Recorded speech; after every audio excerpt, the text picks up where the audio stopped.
महाराजा विक्रमादित्य प्राय अपने देश की आंतरिक दशा जानने के लिए वेश बदलकर पैदल घूमने जाया करते थे। एक दिन घूमते घूमते एक नगर में पहुँचे। वहाँ का रास्ता उन्हें मालूम न था। राजा रास्ता पूछने के लिए किसी व्यक्ति की तलाश में आगे बढ़े। आगे उन्हें एक हवलदार सरकारी वर्दी पहने हुए दिखा। राजा ने उसके पास जाकर पूछा, महाशय अमुक स्थान जाने का रास्ता क्या है, कृपया बताइए। हवलदार में अकड़ कर कहा, मूर्ख तू देखता नहीं, मैं हाकिम हूँ, मेरा काम रास्ता बताना नहीं है, चल हट किसी दूसरे से पूछ। राजा ने नम्रता से पूछा, महोदय यदि सरकारी आदमी भी किसी यात्री को रास्ता बता दे तो कोई हर्ज तो नहीं है, खैर मैं किसी दूसरे से पूछ लूंगा, पर इतना तो बता दीजिए आप किस पद पर काम करते हैं। हवलदार ने भौहें चढ़ाते हुए कहा, अंधा है, मेरी वर्दी को देखकर पहचानता नहीं, मैं कौन हूँ। राजा ने कहा, शायद आप पुलिस के सिपाही हैं। उसने कहा, नहीं, उससे ऊंचा।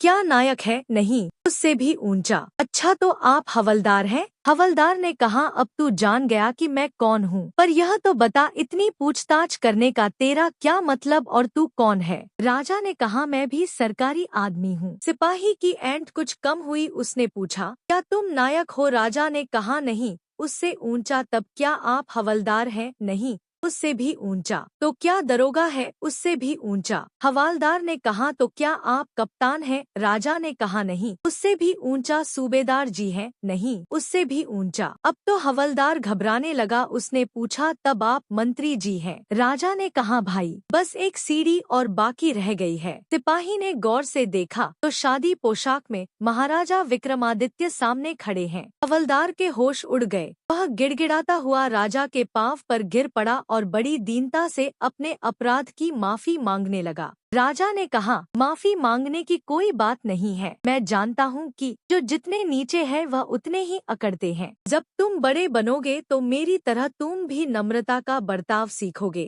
जो जितना ही ऊंचा है वह उतना ही सहनशील एवं नम्र होता है, और जो जितना नीच एवं ओछा होता है वह उतना ही ऐंठा रहता है। इसीलिए कहा गया है, विद्या विवादाय धनम मदाय शक्ति परेशान परिपीडनाय खलस्य साधोर विपरीत में तत् ज्ञानाय दानाय च रक्षणाय। अर्थात दुष्ट व्यक्ति के पास विद्या हो तो वह विवाद करता है, धन हो तो घमंड करता है, और यदि शक्ति हो तो दूसरों को परेशान करता है। वहीं साधु प्रकृति का व्यक्ति विद्या ज्ञान देने में, धन दान देने में और शक्ति दूसरों की रक्षा करने में खर्च करता है।